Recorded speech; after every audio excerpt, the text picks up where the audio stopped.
Dear students, global college of law में आप लोगों को हिंदू मैरिज एक्ट 1955 जो एक्ट है उसके बारे में हम लोग आज स्टडी करेंगे कि हिंदू मैरिज एक्ट 1955 का पर्पस क्या था आने का, और 1955 से पहले हिंदू मैरिज से रिलेटेड कोई प्रोविजंस थे या नहीं थे, इसके बारे में बात करते हैं।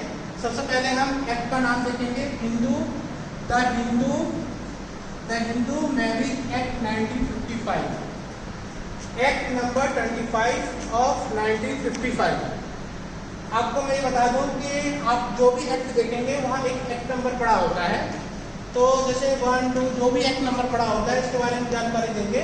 जैसे 25 ऑफ 95, तो इसका मतलब ये है कि 1955 में ये जो एक्ट था, द हिंदू मैरिज एक्ट, ये 25 सीरियल नंबर पे इसको एसेंट दी थी, तो ये इसका सीरियल नंबर 25 पड़ गया।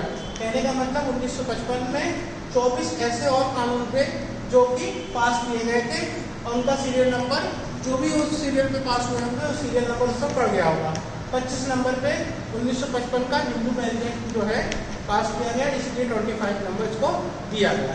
ये आपके लिए जुडिशरी में या जुडिशरी एग्जाम देंगे तो वहाँ पर ये पूछ लिया जाता है कि हिंदू मैरिज एक्ट 1955 का एक्ट नंबर क्या है, तो आप 25 को क्लिक करेंगे। इसी प्रकार से सबसे पहले हम इंट्रोडक्शन ऑफ हिंदू लॉ के बारे में इंट्रोडक्शन देखेंगे। हिंदू लॉ कि 1955 से पहले क्या हिंदू में शादी नहीं होती थी?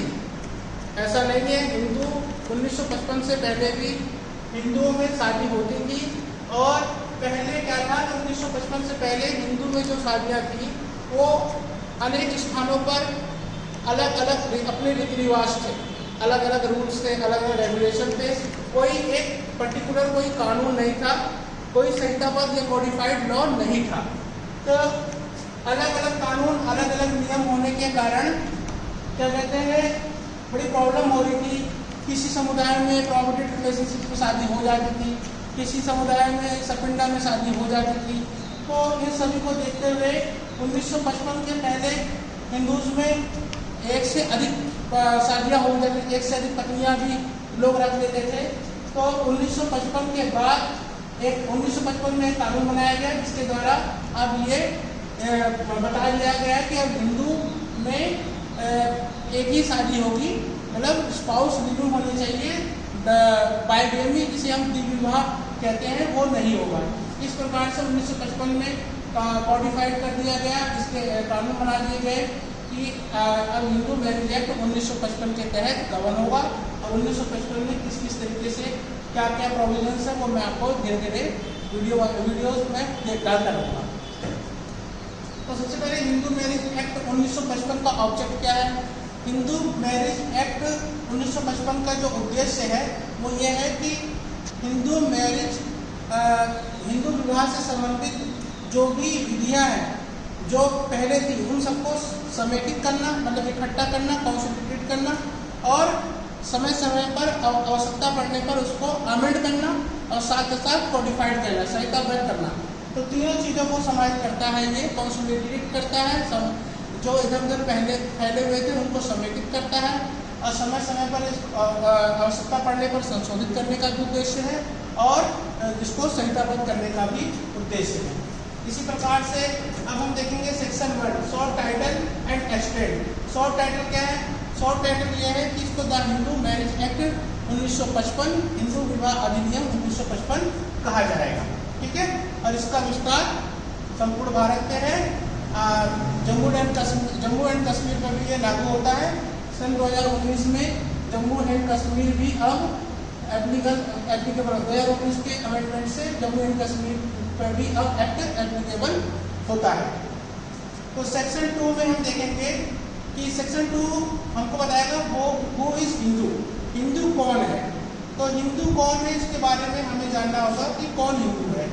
जैसा कि आप लोग जानते हैं कि हिंदू जो धर्म से हिंदू है वह हिंदू है, और ऐसा कोई व्यक्ति जो वीरशैव, यांगद या ब्रह्म समाज या आर्य समाज को मानने वाले हैं या जो उनके अनुयायी हैं उनको भी धर्म से हिंदू माना जाता है। क्या क्या बताया मैंने, जो व्यक्ति धर्म से हिंदू है, बाय रिलीजन हिंदू है, या वीरशैव या लियांगर या आर्य समाज को मानने वाले, या ब्रह्म समाज को मानने वाले, या प्रार्थना समाज को मानने वाले व्यक्तियों को भी हम हिंदू कहते हैं। इसी प्रकार से ऐसा कोई व्यक्ति जो धर्म से बौद्ध धर्म को मानता हो, या ऐसा कोई व्यक्ति जो जैन धर्म को मानता हो, ऐसा कोई व्यक्ति जो सिख धर्म को मानता है तो या उनका अनुयायी है, तो ऐसे व्यक्ति भी हिंदू कहलाएंगे। उन पर भी हिंदू मैरिज एक्ट 1955 ही लागू होगा। अब देखेंगे कि हिंदू कौन नहीं है। तो हिंदू वो नहीं है जैसे कोई व्यक्ति यहूदी है, मुस्लिम है या पारसी है।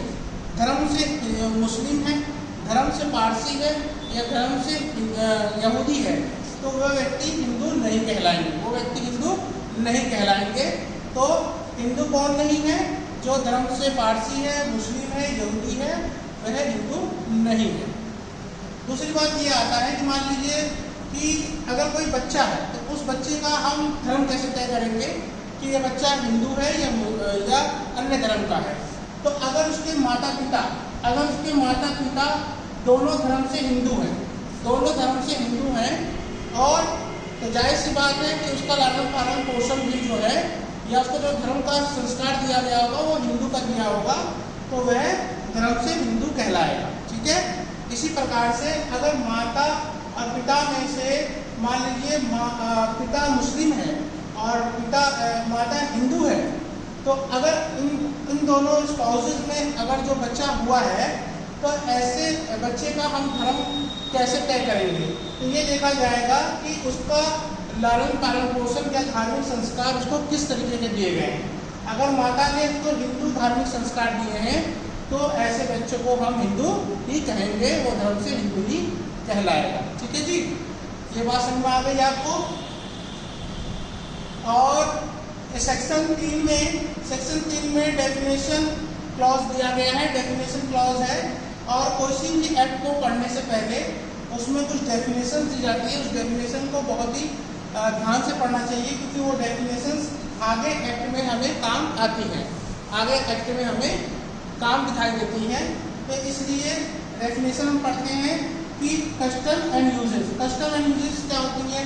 जैसे कस्टम्स चली आती हैं या प्रथाएं चली आती हैं, तो हिंदू विधि में ये बताया गया है कि कस्टम एंड यूजेस है। तो जो कस्टम्स चली आ रही हैं, अगर लेजिस्लेचर को लगा कि ऐसे कस्टम जो कि सही है, तो ऐसे कस्टम यूजेस को उन्होंने हिंदू मैरिज एक्ट में समाहित कर दिया है। और जो कस्टम्स इनवैलिड दिखाई देती थी, अवैध दिखाई